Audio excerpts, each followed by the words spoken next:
Anda kembali menyaksikan Kompas Petang. Saudara Ketua Umum PSSI Erick Thohir memberi sinyal nama pengganti pemain depan timnas Ole Romani yang mengalami cedera parah dan terancam absen pada pertandingan putaran keempat kualifikasi Piala Dunia zona Asia menghadapi Irak dan Arab Saudi.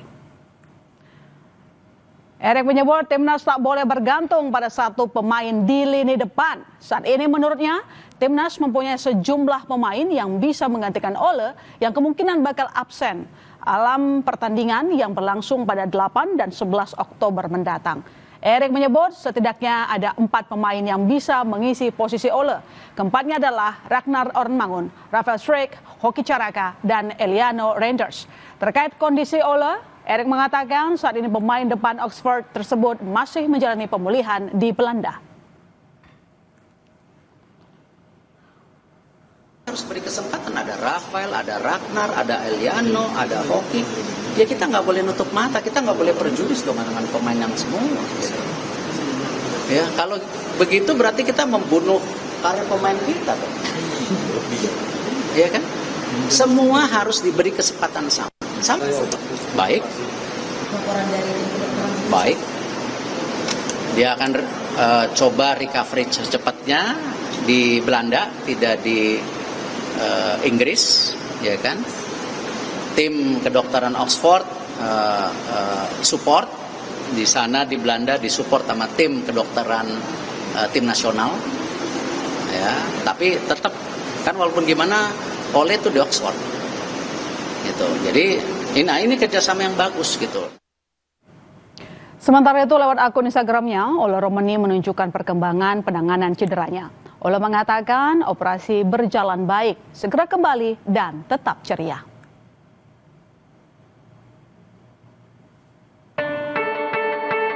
Kabar buruk menimpa timnas Indonesia menjelang putaran 4 kualifikasi Piala Dunia 2026 zona Asia.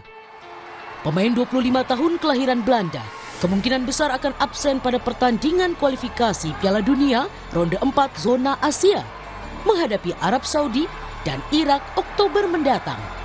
Ole juga otomatis absen pada pertandingan FIFA Matchday pada bulan September menghadapi Lebanon dan Kuwait di Surabaya. Pelatih timnas Indonesia Patrick Kluivert menyatakan Ole terpaksa menepi dan menjalani operasi akibat patah tulang pada bagian kaki kanannya. Patrick Kluivert mengaku kecewa terkait insiden pada tur pramusim pekan lalu, mengingat Ole merupakan ujung tombak timnas Indonesia. Unfortunately, there's no good news. Everybody knows that he broke his bone in his foot. So I'm very disappointed about this result, and also the way that it happened. It's not a good way, of course, but it's football. Nobody wanted to have this for Ole, and also not for the national team. But this is unfortunately a fact.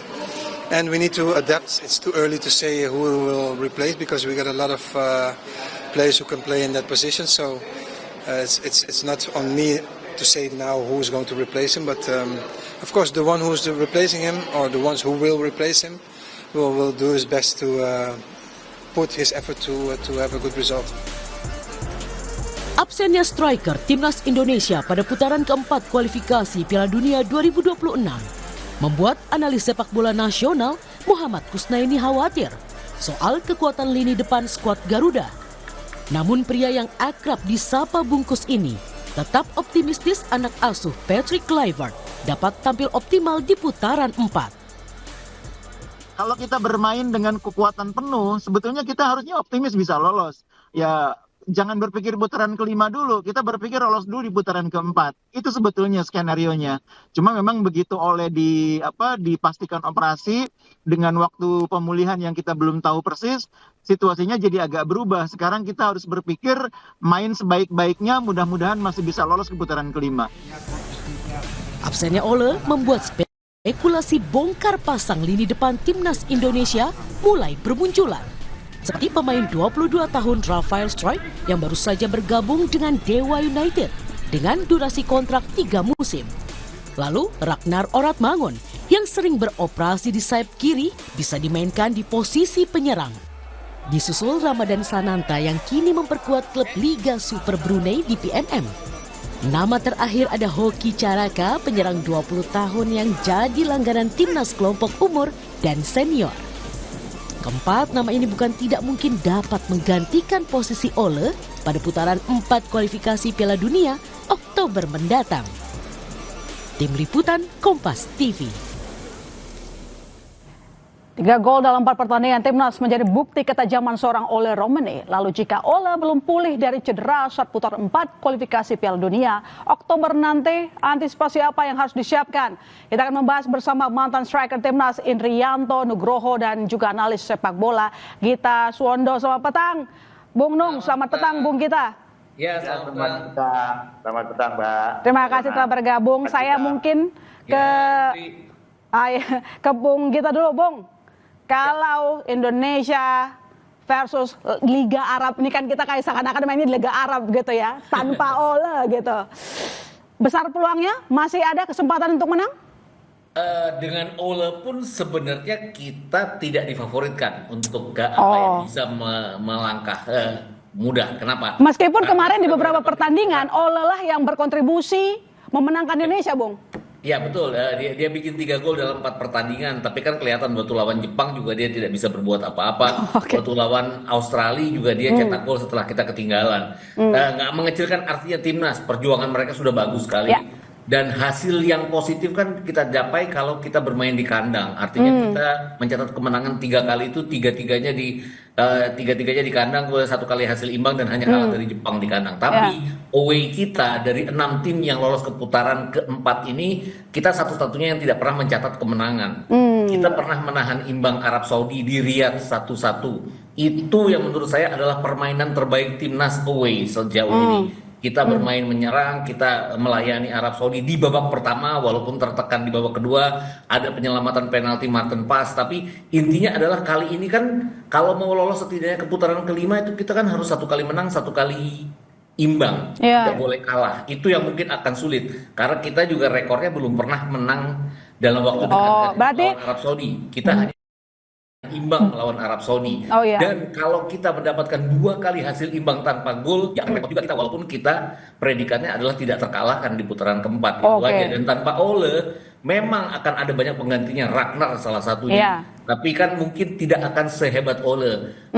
Saya juga nggak tahu seberapa lama cederanya dia, karena cederanya kan tulang punggung kaki. Itu kan buat striker itu senjata utamanya. Tanya Mas Indri deh. Itu kan apa ya, senjata utama dia buat bikin gol, buat poaching dan segala macam. Yang mungkin akan menjadi kesusahan dia buat all out nantinya. Oke, Bung Nung, menurut Anda bagaimana dengan kalau kita sih berharapnya cepat sembuh ya, tapi kemungkinan besar Ole tampaknya masih butuh pemulihan yang cukup lama waktunya. Menurut Anda seberapa besar dampaknya jika sampai Ole harus absen sebagai striker andalan timnas?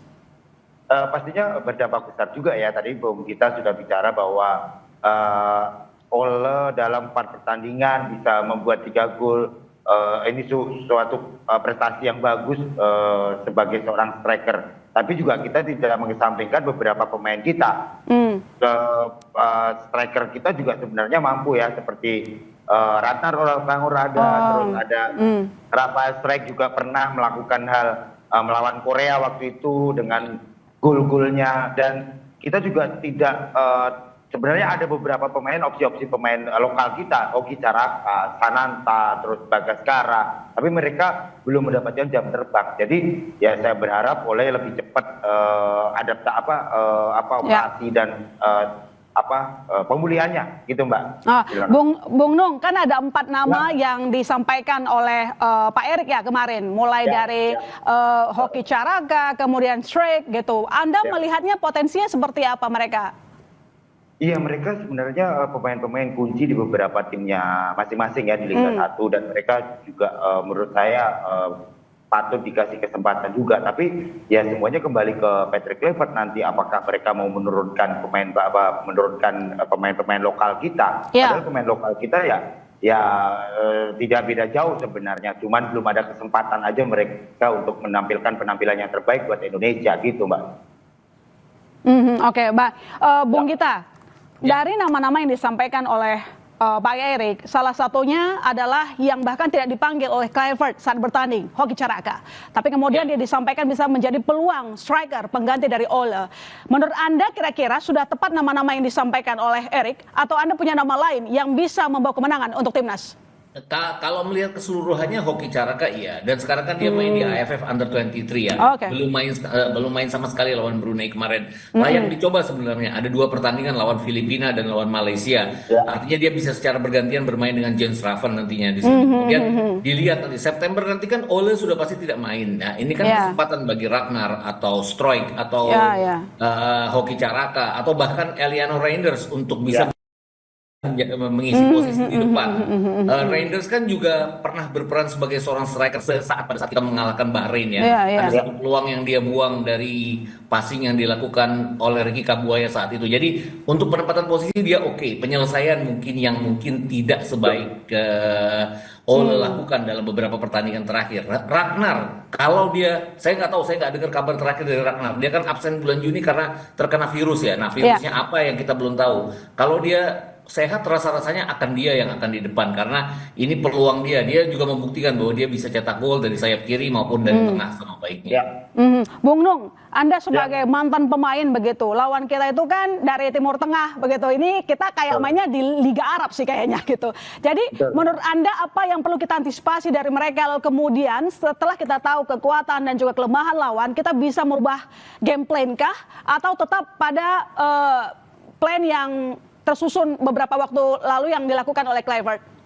Ya pasti game plan akan sedikit berubah dengan tidak adanya Ole. Jadi pasti akan berubah apakah kita nanti dengan 2 striker 4-4-2 atau mungkin melakukan pergantian yang tadi sudah Bung kita bilang bahwa ada Orang Mangun, tapi Orang Mangun juga lagi sedikit ada masalah juga. Terus ada sebenarnya Eliano Reinders ini perlu dikasih kesempatan juga. Ini pemain menurut saya pemain juga punya potensi dan menurut Anda Kluivert belum memberikan kesempatan yang banyak kepada Eliano? Betul, itu yang harus dikasih kesempatan kepada Eliano. Sebenarnya pemain ini menurut saya juga punya kualitas. Di samping yang tadi dibilang ada Hoki Caraka juga gitu. Jadi ya mungkin tinggal nanti lawan Libanon terus lawan di uji coba, mereka bisa dicoba nanti sebelum ada pertandingan resmi nantinya dan kita menunggu pemulihan dari Ole sendiri. Apakah termasuk pemain lokal kita juga bisa kita unggulkan menurut Anda sejauh ini dari mental, taktis bermain? Pastinya bisa. Pemain-pemain kita juga punya mental kok. Mereka Siapa kira-kira Bung Nung? Ya mungkin salah satunya Hoki, terus ada Sananta, ada Bagaskara juga. Patut dikasih kesempatan untuk bermain di timnas. Oke. Bung Gita, bagaimana cara kita memaksimalkan waktu hingga Oktober untuk membentuk striker andalan dan mungkin kita belum tahu siapa yang nanti jadi unggulan, tapi kan sudah ada daftar nama yang disampaikan oleh Erick Thohir. Ya, rasa-rasanya ya kita harus maksimalkan di depan karena kekurangan kita di situ. Pertahanan kita oke. Kita buktikan melawan Arab Saudi kan kita sudah 2 kali main, kita 1 kali hasil imbang, 1 kali kita menahan imbang mereka di kandang sendiri. Mungkin PR-nya adalah menghadapi Irak ya. Kita 3 kali kalah secara secara mental mungkin akan berpengaruh, tapi itu yang harus kita patahkan. Kita kan punya uji coba lawan Lebanon, lawan Kuwait yang walaupun kualitasnya di bawah mereka, tapi kan ini kesempatan bagi mereka. Tadi ada satu nama juga yang saya lupa, udah disebut sama Indri belum? Udah tadi, Septian Bagaskara. Ini kan pemain waktu di Dewa United, saya pikir ini tandukannya dari luar kotak penalti itu luar biasa. Saya ingat Indri waktu muda lah dulu. Gitu.